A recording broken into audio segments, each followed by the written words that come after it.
Welcome, you are in the lab room. I'm your host, Lou. Thank you for joining me. Week number 16, National Football League.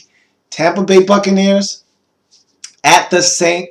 Louis Rams. This is an intriguing matchup. Two young and upcoming football teams playing a lot better football of late. The Tampa Bay Buccaneers saved the job of their head coach, Greg Schiano, with the football they've been playing of late down the stretch. And this is a very young and aggressive defense that if this offense can catch up, can get healthy, they're missing a lot of skill guys on the offensive side of the football. If they can come back healthy and productive and put all of these pieces together that they're finding in the absence of these other guys, this could be a very formidable Tampa Bay Buccaneers team next season. So here's a young and up-and-coming defense and a young and upcoming football team in the Buccaneers going against another young and up-and-coming football team with a very young and hungry and vibrant young and up-and-coming defense, the St. Louis Rams.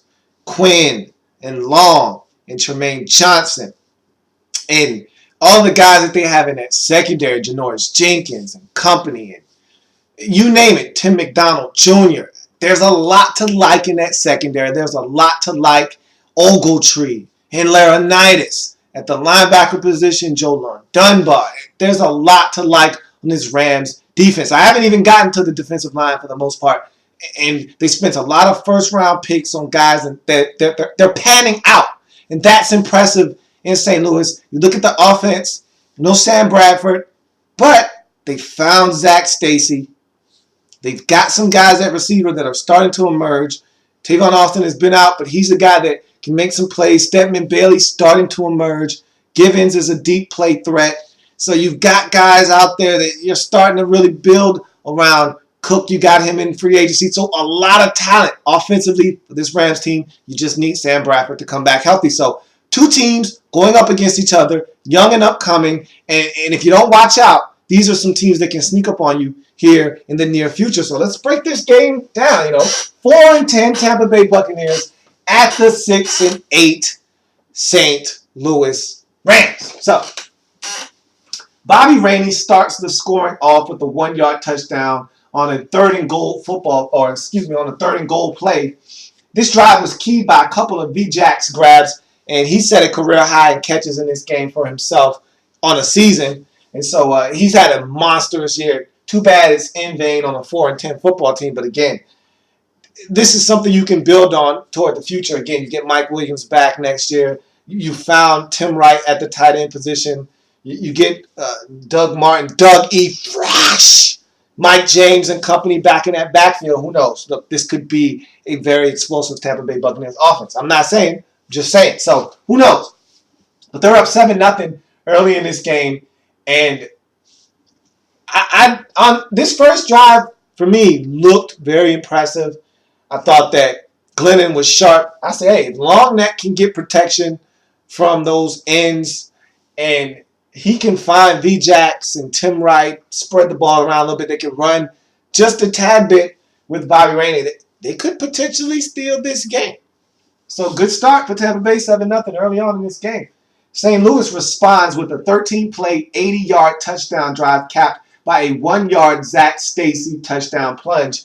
It's 7-0, and that's what I expect out of this St. Louis Rams team. They fall down on that possession early in the game by Tampa Bay. They respond immediately with a 13-play, 80-yard touchdown march. Zach Stacy caps it off by jumping over the top and getting in.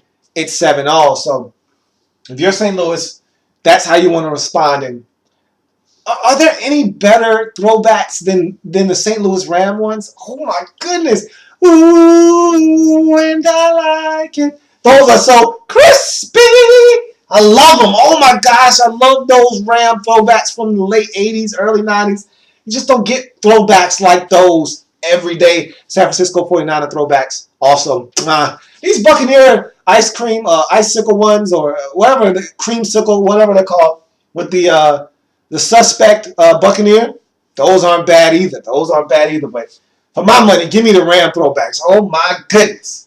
I get goosebumps just watching those. Gives me flashbacks of ED in his prime. But anyway, Bobby Rainey stripped by Ogletree And on the very next play, double reverse to Stedman Bailey. He gets in from about 32 yards out or so. It's a touchdown. And that was one heck of a play. You rarely see double reverses in this league. And that's normally a play reserved for Tavon Austin, but he's been out. And Stedman Bailey is one heck of an athlete in his own right. And so I think a lot of people forget about him because of Tavon Austin. And he was always in Tavon Austin's shadow at West Virginia. But this is a guy that can make some plays, someone that I think will be a big contributor for this Rams team in the future. So he's starting to break out here toward the end of the season, and this was a huge play. So Rainey coughs it up. Next play, Rams take full advantage, get in the end zone. It's now a 14-7 lead. So 14 unanswered points by the Rams as they now hold a 14-7 advantage in this game. Rams get all the way down to the 1-yard line and can't get it in. And to exacerbate the problem, they call on Kellen Clemens on third down to run a QB draw. What in the world are you thinking here? Now look, I've given this guy credit for being more athletic than I thought he was. But I didn't say he was a scrambler. And look, you're trying to be cute here. You know the mantra a wise man once told me. Don't be pretty. Don't be cute. Be good. And what's good down at the goal line is Zach Stacy. Now, I know you pounded him on first down and it didn't work. How about you try it again? Now, look, I think you went play action fake, second down. Nobody was open, threw it out of the back of the end zone. Don't be pretty. Don't be cute. Be good. Hand the ball off to Zach Stacy. If you want to spread them out and go 5 wide, empty backfield, and toss it in the end zone, do that. Don't get cute and spread them out and then try to go quarterback draw. This isn't the right defense to try that against. Tampa Bay, too athletic up front. They got difference makers. I don't like that. And then to make matters worse, he fumbles. So for you trying to be cute, you had to pay for it. Give me the football. Come on, hand it over. Give me the football. So QB draw on third down yields a fumble, and you are already in field goal range. I'm talking about you were down to the 1. So you lose a yard or 2, and then you're at the 3. You try the QB draw, doesn't work, and he fumbles. Tampa Bay takes over. So these are some big plays in this game. I mean, you got fumbles all over the place. You got Bobby Rainey putting it on the ground, Rams taking advantage. Rams get down to the 1, and Kellen Clemens puts it on the ground. So turnovers right now are the story in this game. It's still 14-7, St. Louis. But the only thing that came good of that turnover and where it happened was that Tampa Bay goes 3 and out. Rams get great field position. And on first play of that drive, they fumble the ball again. This could be a totally different game if you cut out the turnovers. I'm not saying, but I'm just saying. So when you get the football, that's why teams elect to go for it down by the goal line, because if you can get a stop, 3 and out, you're going to get great field position. And that's what happened here. Tampa Bay goes 3 and out. Rams get great field position. But on the first play of that drive, they fumble the football. And this time, a very unlikely culprit, Zach Stacy. Now, I used to seeing him put it on the ground. And he coughs it up. Dakota Watson comes in, gets the football out. Buccaneers recover. And this time, the Buccaneers are able to get points out of it via a field goal right before the half. And so, all of a sudden, 14-10 at the half, Buccaneers still in this football game. Pass interference on Janoris Jenkins sets up Tampa Bay in field goal range, and the Buccaneers get that field goal to trim this lead to 1 at 14-13. Rams still clinging to a 1-point lead, but again, Buccaneers starting to ratchet it up a little bit.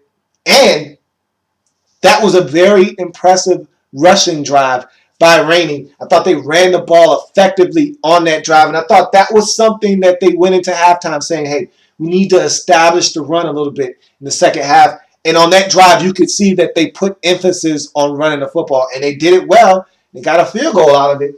So if they can continue to run the ball like that, maybe they can steal one from these Rams. Levante David appears to have stripped Jared Cook Jr., but Cook is ruled down. And if Levante David had this to do over again, I think he would have went about this differently, because Jared Cook Jr. had no idea Levante David was coming off the pace. And if Levante David really wanted the football. Instead of him going in and trying to rip it out, which took too long and Jared Cook ended up falling down, you just go in with one or two things. One, you go in with the tomahawk chop. Boom! Tomahawk chop, ball comes out, you recover. Or two, and this is what Charles Peanut Tillman specializes in, bolo punch. Ball up your fist, boom! Poke it out from behind. That ball would have went flying because, again, Jared Cook Jr.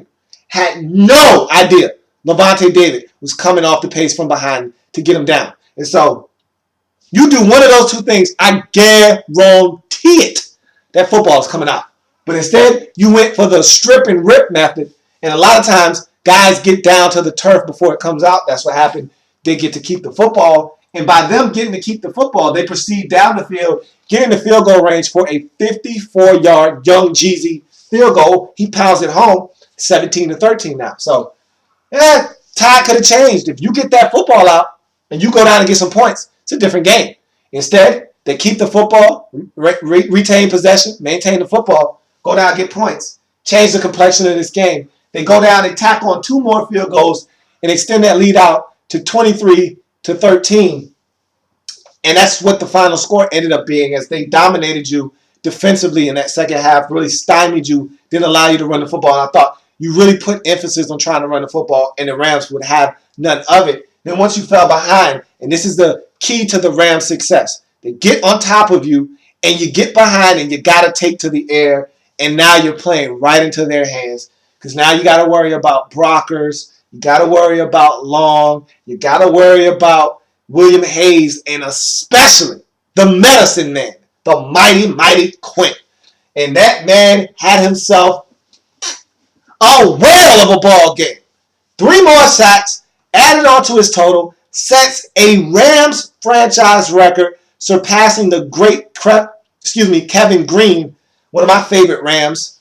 And this guy's the real deal. Kevin Green was a hell of a player, but he just got surpassed by another whale of a player, that being the medicine man, Robert Quinn. And I'm a Robert Quinn fan. This guy has turned me into a Quinn fan because of his relentlessness, his speed off the edge, and his ability to impact the football game. He's not just getting sacks.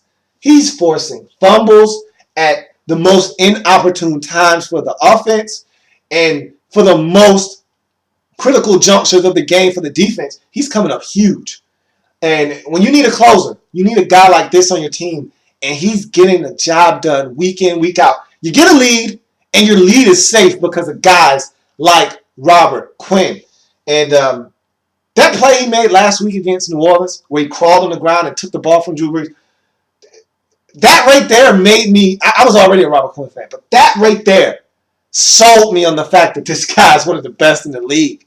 And 18 sacks, 3 more in this game, puts him at the top of the league. He's a league leader now in sacks with 18. And the guy's just a menace. I mean, he's just a menace. And it's a pleasure to watch him play football. I mean, it truly is. As a Redskins fan, I want a guy like that on my football team. We need a guy like Robert Quinn. And so you got yourself a gem in Robert Quinn. Now, some bad news for the Rams in this game, as Jake Long feared to have torn his ACL in this game. I think they're going to have an MRI today, probably going to find out that, he did tear it. And it's going to be another long offseason for Jake Long, a guy that has been injured the last 3 or 4 offseasons. He's going to have to do some more rehabilitation in this offseason if, in fact, it is a torn ACL. And so if it is, devastating blow to this offensive line. But that's the nature of the beast. That is the NFL. But another win for the St. Louis Rams, 23-13. They get it done at home, take their record to 7-8. Dangerous football team. And again, they're young, up, and coming. And next year, look out for the St. Louis Rams, as well as these Tampa Bay Buccaneers. Didn't get it done in this game, but at 4-10, you look at them and you say, oh, okay, they're 4-10. They're not all that. But they get some of those pieces back next year. And Mike Glennon is a year, more comfortable with the offensive scheme, and they get all of their skill guys back. This could be a dangerous Tampa Bay Buccaneers team because defensively, You don't want any part of this Tampa Bay Buccaneers team defensively. And so, look out. But the Rams get it done. 23-13. They go to 7-8 on the season. Have a chance to finish this season up at 8-8. Now, I know it's against Seattle, in Seattle, but they're no longer invincible at home. That armor has been cracked. Who's to say the Rams don't go in there, make some noise? Now, look, they made some noise last year. Almost stole one in Week 17 last year. This could be the time where they actually go in and steal one. Who's to say? I don't know. I do know this. Rams are now 7-8 after winning 23-13 in week number 16 versus the Tampa Bay Buccaneers. Buccaneers dropped to 4-11 on the season. So that's going to do it for this installment of In the Lab Room. Thank you for joining me. If it happens in the National Football League, whether big or small, we cover it all here in the Lab Room. Thank you for joining me. I've got plenty more games to break down in week number 16. So join me as I continue to wrap up week number 16 in the National Football League.